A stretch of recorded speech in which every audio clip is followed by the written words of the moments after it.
Planet GovX is a weekly roundup of the key public sector transformation stories from around the UK and further afield, as we shine a light on what's working and build bridges between different jurisdictions to improve delivery and transform outcomes. Planet GovX is supported by Forrester, helping government organisations perform at their best. So, welcome to Planet GovX. This is our chance to review what's going on in the world of public sector transformation here in the UK, but also cherry picking some of the most interesting things that are happening overseas and all around the world. So it's great to have you both with us. Most people will know you instantly by sight, but James Smith, who's our content director here at GovX Digital, and David Wilde, who is our GM for government. Welcome and thanks for joining us to really pick the bones out of the world, which is a fairly lofty ambition, but always a pleasure to join you in a Zoom window, Tim. Yeah, exactly. Absolutely. It's the only way to travel these days in style. James is intergalactic for those that can see the video version. So a few stories that heritage, okay, and it's not changing. Okay, carry on. A few stories have jumped out and caught our attention this week, and we're going to have a quick run through them. And first one feels significant. Hopefully it is. Hopefully it sort of plays out in that way. And this is the news that a new sort of coordinated syllabus for the future of sort of public sector learning has come out. It's called Teaching Public Service in the Digital Age. It's been developed by sort of academics around the world, including some notable friends of GovX Digital, including David Eves, who's from the Harvard Kennedy School. He was kind of one of the key leads on this and sort of coordinating the efforts. It's brought together sort of 8 or 9 key features that they see as the kind of core units of learning and development for the future public sector leaders. And sort of having a quick look at it, I think, you know, there's a couple that jump out to me. Human-centered design, which we're all for, and that's definitely kind of, you know, makes us think, okay, we're on the right track here. There's a couple on data as well. So I guess thoughts on what we think of this as an ambition, and then maybe sort of having a little think about, does what they've put together, is it going to do the job? Does this look like the future of the public sector leader as we know it?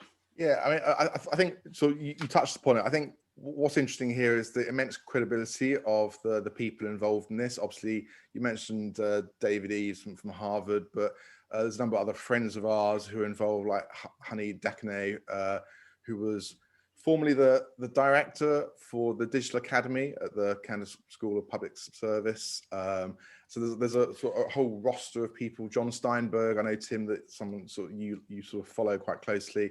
So there's a range of people, and it's not just the usual suspects in terms of the institutions and the countries represented, because they've got people from South America, they've got people inputting from, I think, Australia, and certainly from Asia Pacific. So what seems to be quite interesting here is that there's a genuinely sort of cross-comparative sort of perspective being brought to what it is that should be being taught to people now, to equip them with the skills they need for what's called the digital era of government. So I think a lot of credibility. I suppose the question I have is, you know, why now? Is sort of how needed is this? And I guess, David, it might be interesting for you just to give a perspective on, do you have a sense that, you know, public administration courses and sort of the content that is being pumped out by universities to help civil servants upskill themselves, do you think that this is something that wasn't well served before, and certainly something that is worthwhile to look at now? Yeah, I mean, there's kind of 3 or 4 things that leapt out for me. The first thing which I really liked was it's grounded in practical stuff. It's not about it's not like GDS kind of government as a religion thing. You know, it's actually what can digital do to actually help deliver services better. And I think it will play strongly into a conversation that's going on in a lot of public organisations now, and has been for a while. And I think with COVID, it's kind of accelerated the conversation, which is, how do we unlock the latent capability of our workforces? Because actually most public sector workforces have people that are digitally capable, but we have a tendency still to take away their ability to use digital when they come into the workplace. I think home-based working changes that dynamic, And I think what was really good about the mix of topics that they're building in here, they're the right things. Data is something we get wrong at our peril. Yeah. And it's something that the public sector has kind of lost its way a bit on. And so I think having that in there as a core topic is absolutely essential. And the piece about resident-centered or customer-centered design is something we've all been talking about for quite a long time. But customer-centered design for a retail outlet or a bank who has choice is fundamentally different from resident-centered design, where actually those people don't have choice. They have to deal with government. And so I think shaping something in learning to help address that in a way that meets expectations, I think is really good. The other piece for me was I love the fact it's not one country. You know, you've got 4 or 5 countries sharing sensible knowledge and experience, and you're getting the commonality out there. And I think that's great because it kind of levels it down and doesn't make it some kind of competition to gallop up the who's the most digital charts. Yeah. Yeah, absolutely. Yeah, totally agree. I think they got 20 what they describe as core contributors, and people sort of corralling the effort that's gone into this. And I think that's from at least 10 countries. So it speaks to the point earlier about how I think a lot of the value comes from it being not just the usual English-speaking suspects, but you know, there's rich experience from across Europe. There's rich experience from across South America and Asia Pacific, where obviously, David, you and I know that there's immense sort of innovation going on in that part of the world. So it's great to see that sort of really sort of making it through to this syllabus. It'll also, I think, bring in culture, which I think is often missing. You know, how do we put this in politely? A lot of people working in digital can tend to be middle class, etc., etc., etc., right? And it's the nature of the professional makeup. Actually, the mix of people and the mix of cultures, the mix of countries, means that we should actually be looking at digital and how it can genuinely deal with seriously disadvantaged, how you do deal with cultural challenges around behaviours of groups of people and how best to address that.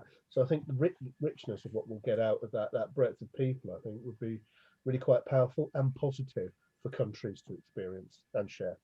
Yeah, so we'll keep our eyes peeled, because hopefully it'll start to gain traction now. Obviously, the next step is for it to be used, and for a new generation of more 360-degree focused public servants will come out, and public leaders, and we'll see them working their magic around the world as a result of it. That's got to be the thing though is the basics of government they shouldn't ignore. The thing we did recently about the importance of writing briefs well. Yeah. Get that in there. Make sure we don't lose sight of. Make sure people that come out of this can articulate well, can present well, and can present concisely. That's not a digital thing. That's good government. Yeah. There's some perennial skills that can't get lost in the wash. I think we got to hang on to them and make sure they stick around. So yeah, we'll watch this space.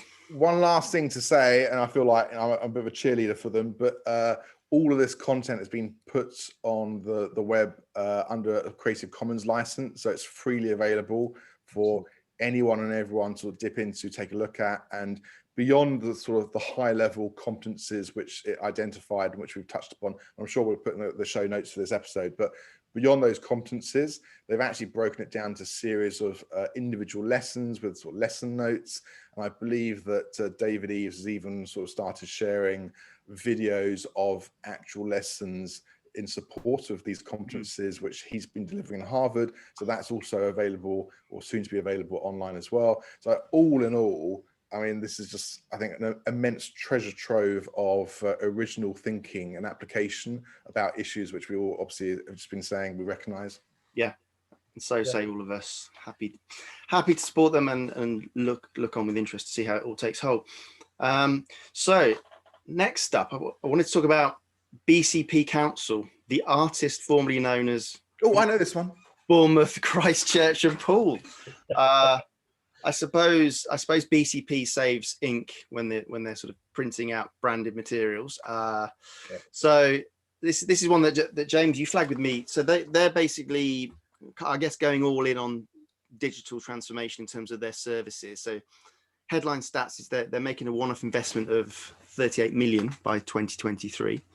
With the plan is to realise savings of 40 million a year if it's done right. So I suppose looking at that, there's a direction of travel that we've seen elsewhere, which is, let's take the sort of the day-to-day services and where possible digitize, make them easier to access, and then spend the money and time and resource on the more difficult, complex and challenging stuff.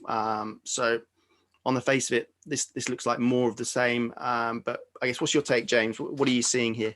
Well, I think the reason I was drawn to this, I thought was interesting was, first of all, BCP, as we shall, I suppose, now refer to them as, it's a significant size council. Since the merger, they're just around about 400,000 residents. So, it's a really decent sized unitary authority that's come out of this consolidation.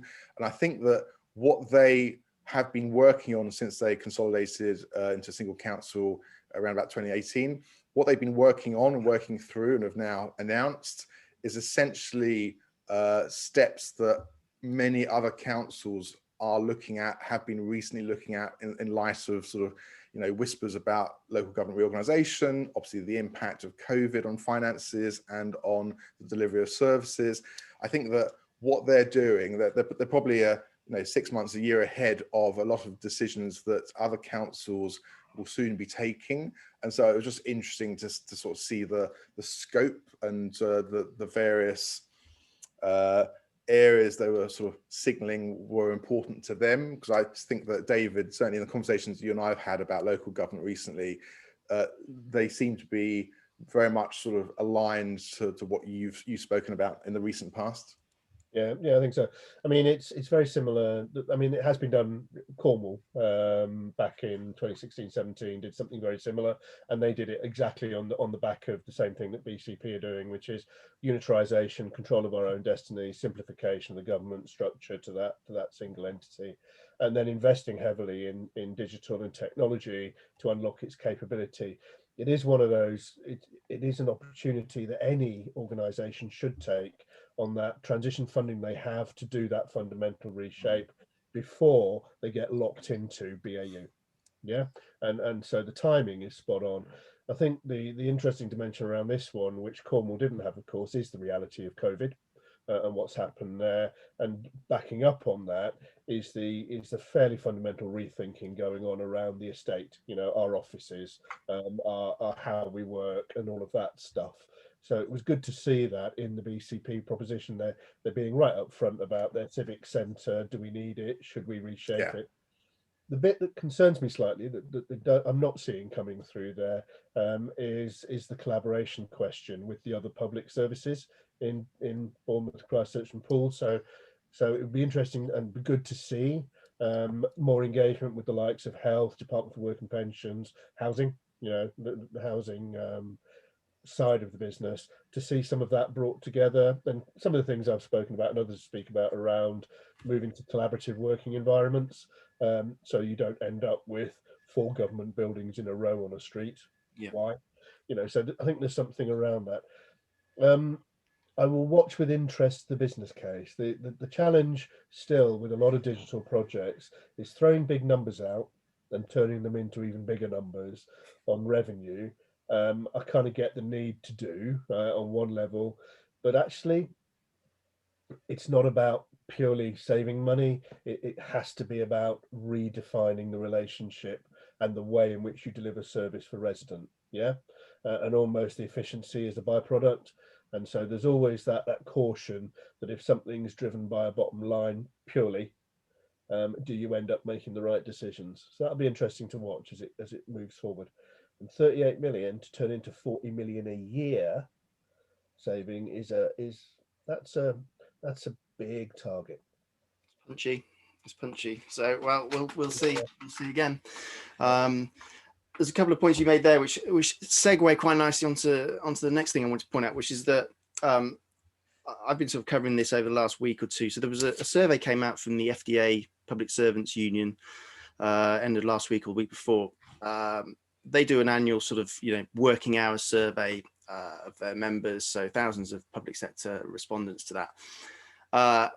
and there's a bunch of stats that come out of this, and they kind of point to a similar trend, but then also individually, I think there's some stuff that really needs unpicking, which is, so overall, like 97% of public sector employees want to continue remote working even after the COVID pandemic.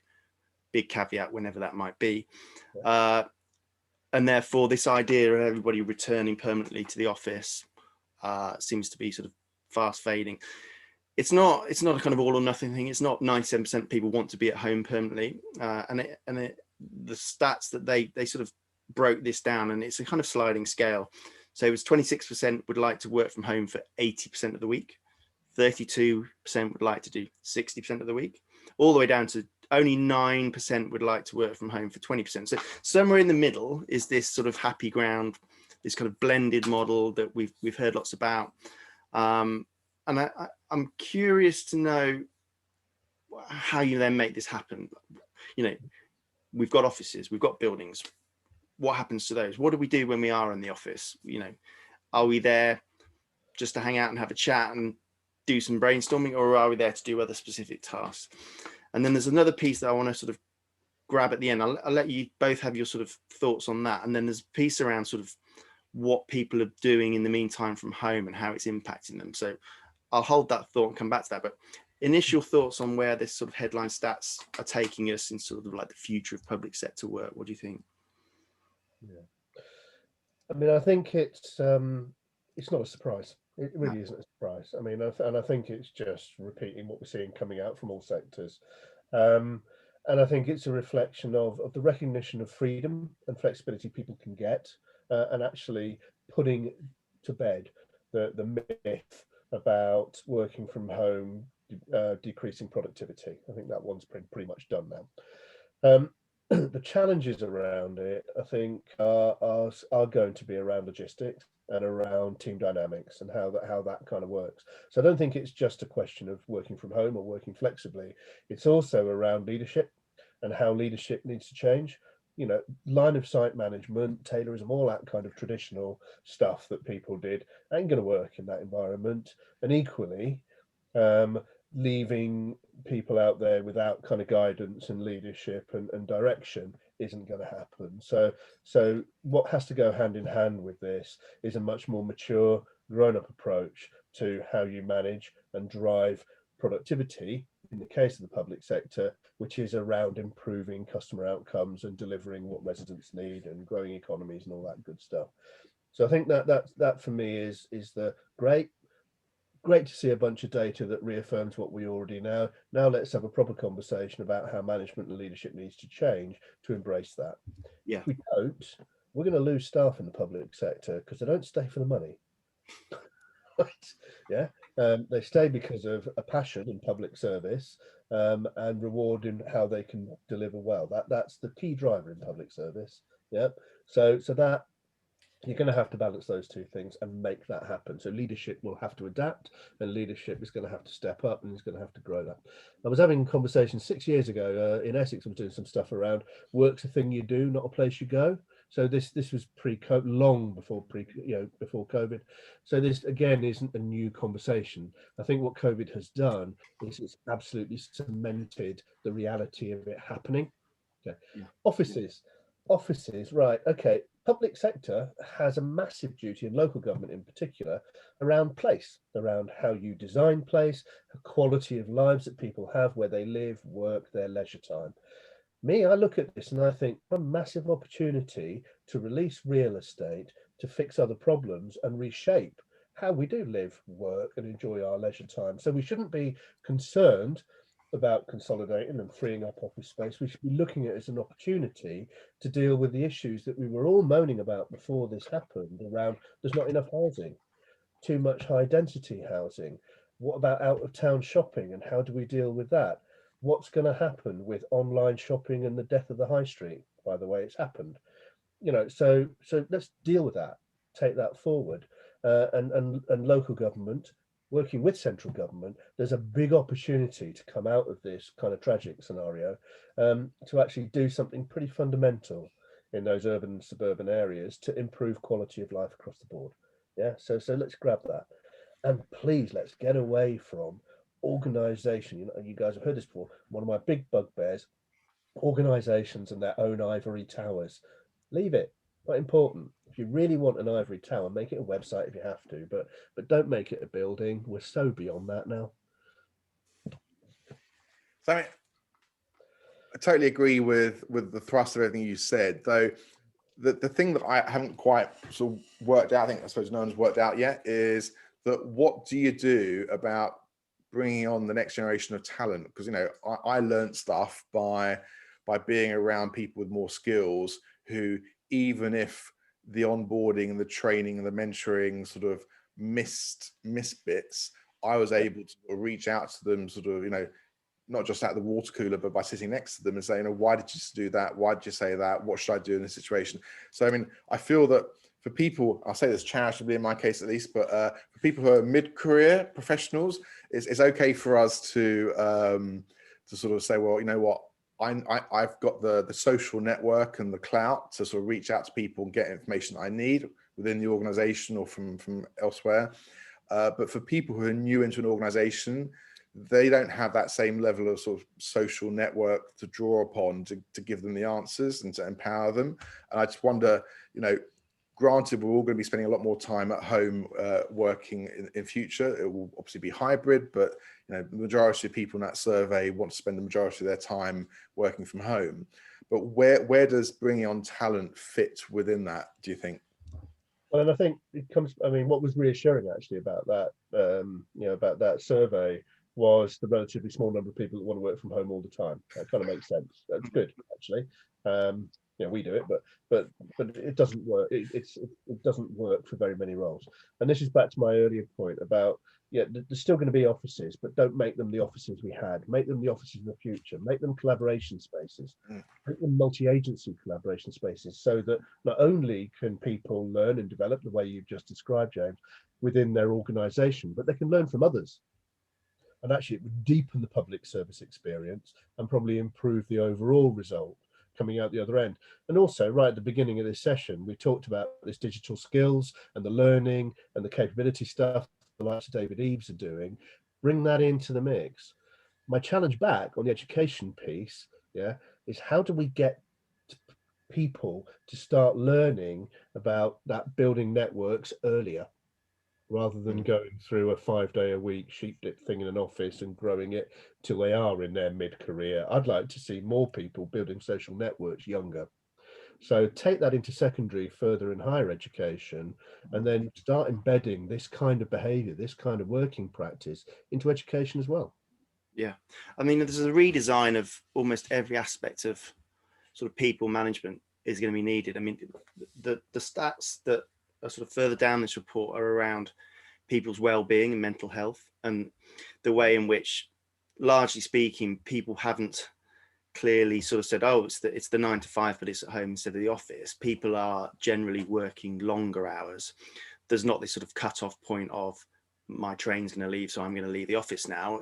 There's a sort of, you know, there are less hard stops that would impact the sort of daily routine.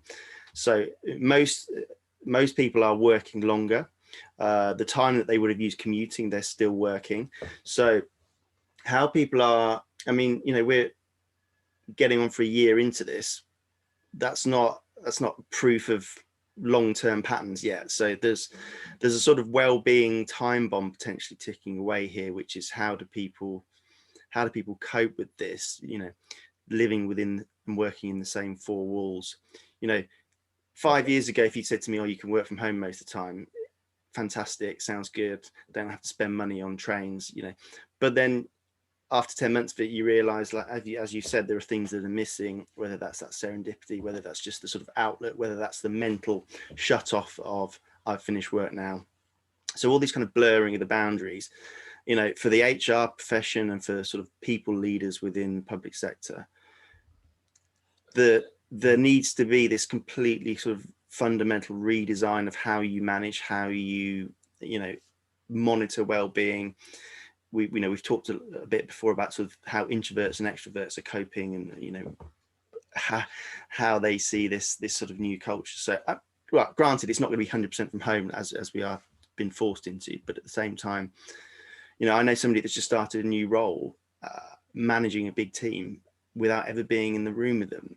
I don't know how you sort of piece that together. How do you establish your authority is the wrong word, but establish your credentials? How do you, start to coalesce a sort of common, way of working and that sort of stuff? Totally different ways of thinking about this stuff. And I'm not hearing lots of answers coming out. We're all raising the questions, but not necessarily coming up with the answers yet. No, and I think it's back to my earlier point about it's not just leadership is going to have to change and support that. There's no doubt about it. So leadership styles are going to be very different. But I think there's also within us is applying some discipline, because the deal is you take the walls away. Yeah, you have to apply your own constraints for your own work-life balance. Yeah. So you're going to have to grow up a bit. Because you're not rushing off to get a train, or the office isn't being shut and you've got to leave, which means you're going to have to individually, we're going to have to accept that there's an off button on the computer, right? And the phone and the email and all that kind of stuff. So there is I think a strengthening of self-discipline is going to be absolutely critical with this work. I think the other bit, though, back to your other point, I think we are social animals. Let's not lose sight of that.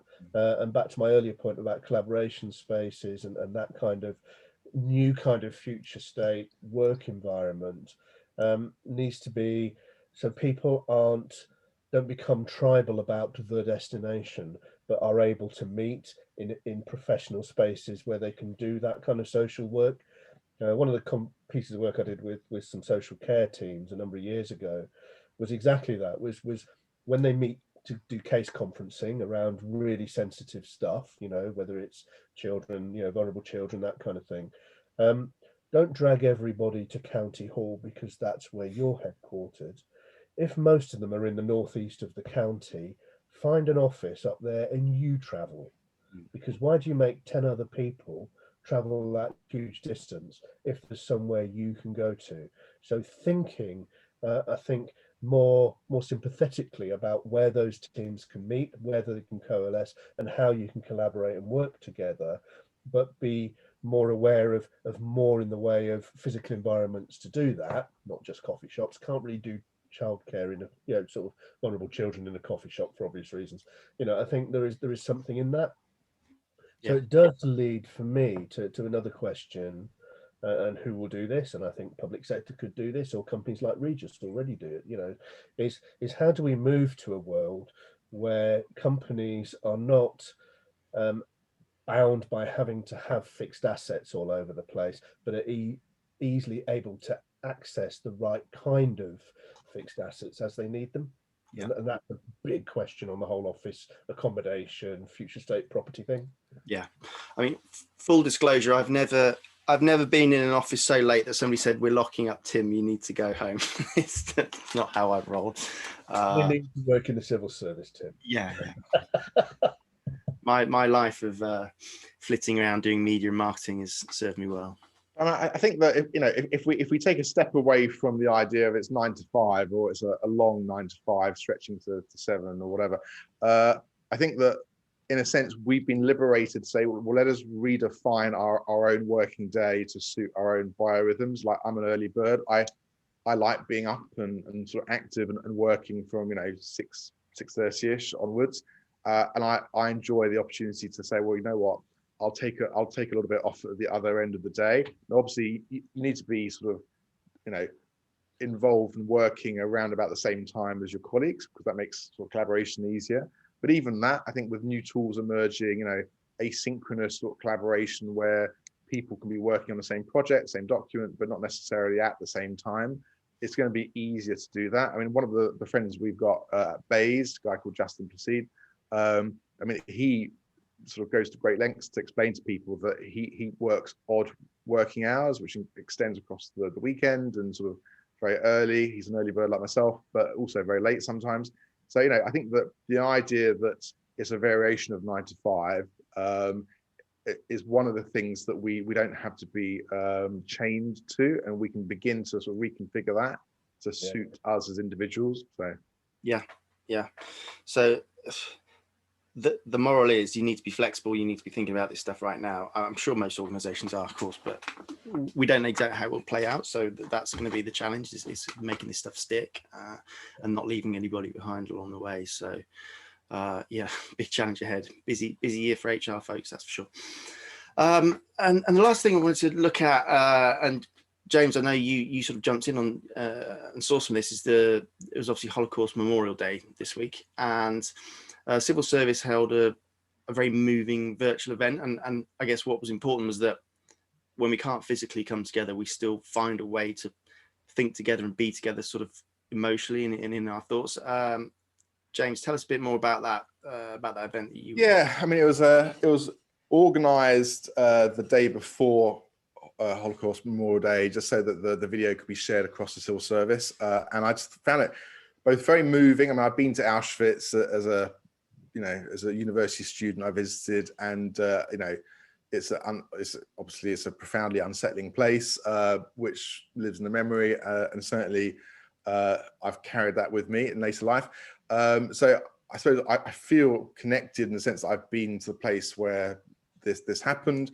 So I always find it quite moving to sort of listen to the testimony of, obviously sadly now, sort of ever dwindling number of Holocaust survivors. But hearing that testimony fresh, there was someone sort of sharing their experience and sort of how they and their families sort of were impacted. So it's profoundly moving on a personal level, but I also think that it's a wonderful example of people coming together. It was very clear from the comments. It was obviously all organised virtually on Zoom, but there's a lot of engagement in the comments and the chats associated with what people were seeing, and so I found it sort of a very sort of interactive and discussion driven experience, because people were sharing their experiences, commenting what they were hearing. So I think in the world of Netflix, you can have something called a watch party, which is where you agree to watch a film,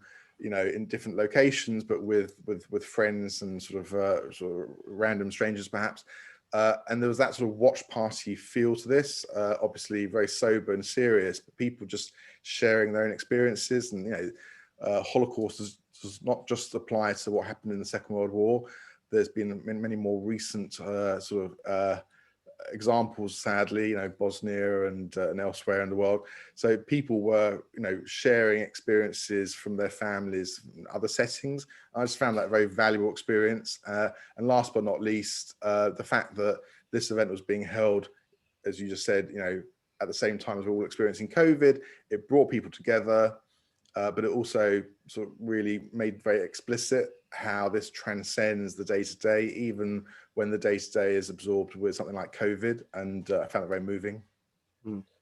Yeah, I agree. And and I think the reach out, to people's homes, the candle in the window, all that kind of stuff. It's small, it's humble, but it's reflecting. And lest we forget. I mean, don't. It's that kind of thing that should never be forgotten. And what was interesting was you'd mentioned the COVID thing. I don't know if it was a local news or national news, but one of the Holocaust survivors getting his vaccination, and they sort of had his tattoo, and the photograph that his son published that went viral, about the getting his vaccine while seeing the tattoo, all that kind of thing, kind of brings today back to history, reminds people this is all about real people, and it's all about remind you the brutality of humanity can bring, and I think that's powerful stuff. We and the power of technology to sustain that, and to maintain people's awareness. And it's unequivocal. These were real people that really went through this, You've got to hope that after what we've been through in the last year with coronavirus, that we don't lose the impetus of some of these kind of coming togethers, and that this sort of the community spirit that had emerged of people that were furloughed, sort of giving up time to volunteer and help and stuff.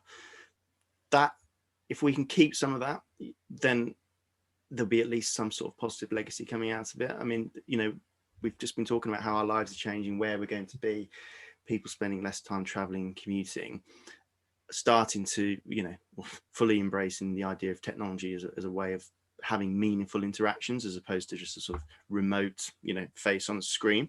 And that, in a sense, a memorial service in a cathedral where you're sort of hushed by the occasion and the whole, the whole sort of presence of it being this sort of service, versus something that is coalescing people, but also sort of more informal, and that you can chat virtually while it's going on. I just hope that we kind of maintain some of that spirit and bring it forward into other scenarios as we sort of move ahead in the world. Yeah, I mean, I often, obviously, it's an occupational hazard because obviously we organise GovX Digital, which is a large virtual event. But people often say, "Oh, will you be doing a physical one?" And the answer is, I mean, never say never, but perhaps this is what we are meant to do. We're meant to sort of occupy this space where we create sort of opportunities for people to engage where they wouldn't otherwise be able to do so. And certainly, when it came to the Holocaust Memorial service within the civil service, it was the best attended event they'd ever held, because suddenly everyone who wanted to be involved could be involved. And I just think that, whilst the future is clearly going to be hybrid, I mean, I look forward to the pubs reopening. I look forward even to meeting the two of you in a pub sometime soon, having a catch up. But the reality is there are doors that have been opened by the virtual sort of world that we live in. And obviously we're seeing a lot of evolution in this space. So, what things look like, in Zoom today will look like very different in perhaps a different platform tomorrow. And I think that in a way, this event held virtually for the first time, but with such high levels of participation and interaction, I think sort of points to the future being sort of, an interesting blended experience. Yeah, absolutely. Yeah. I think the other thing that struck me about this and other there've been other marked events through the year, right? So is the level of introspection that these virtual events seem to bring out that honestly you don't get so much of, I think, in those physical events. People take time out to self-reflect, and I think one of the things that's come through quite strongly in COVID in all sorts of ways is the extent to which people are paying more attention to what's around them and are actually more introspective than they were previously. Part of that I put down to people not rushing around commuting and stuff, have more time to think, and it would be sad to lose that if we, when things kind of move into more of a normal kind of, usual kind of pattern, because I think the value of that and the level of regard people have for each other as a result, I think is a real positive. Yeah, in such difficult times. That was deep, wasn't it? Yeah, we've reached new philosophical depths for us. Never again. So clearly, we will obviously have to, revert to our typical superficiality, emotional sort of shallowness. But I'm glad that we spent a few moments acknowledging. That'll be when we get together with my cider. Is that right? Looking forward to that. I hope. How is the cider doing? It's this weekend. It gets bottled.